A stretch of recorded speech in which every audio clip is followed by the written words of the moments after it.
Halo, Assalamualaikum.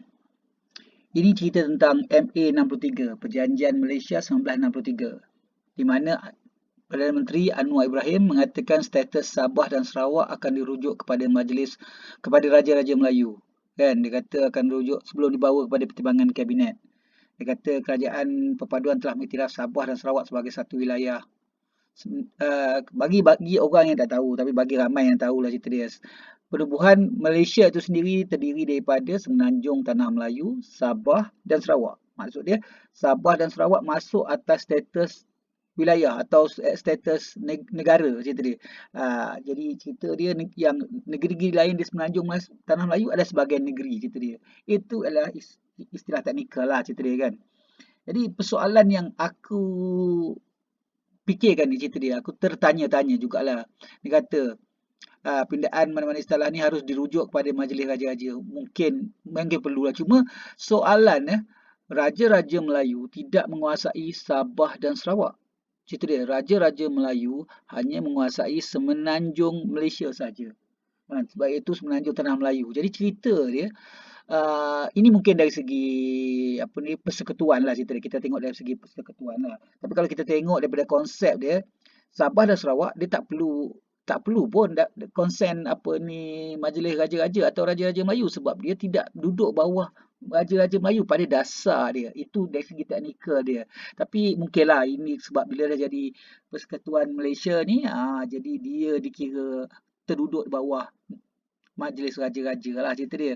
Ini aku tak tahu. Tapi Kuasa Agung, yes. Kuasa Agung merangkumi semua tiga-tiga wilayah itu. Wilayah Semenanjung Tanah Melayu, wilayah Sabah dan juga wilayah Sarawak.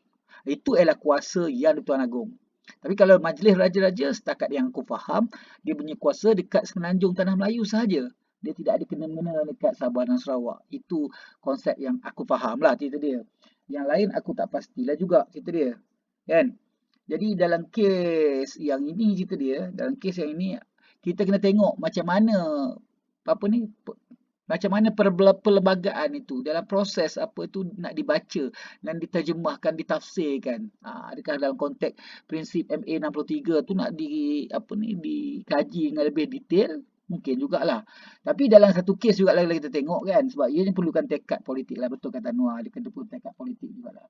Dia setakat tekad kuasa yang lain semua tak ada masalah. Isu-isu dia, isu terkait lah cerita dia. Tapi kalau kita tengok dalam konteks yang lain, contoh dia, dia kata macam Sabah ialah tolak Akta Laut Wilayah 2012.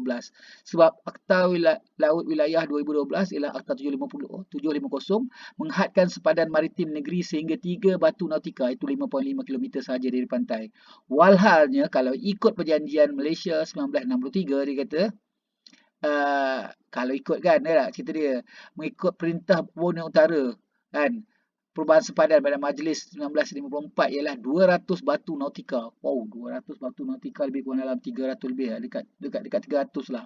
Dekat 300 kilometer dari pantai.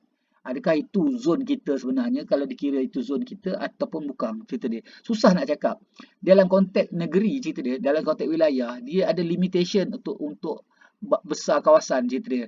Apa ni dia punya perairan dia. Tapi dalam konteks negara, itu lain. Dia punya jurisdiction dia tu lebih luas lagi. Jadi kita kena tengok dalam konteks inilah.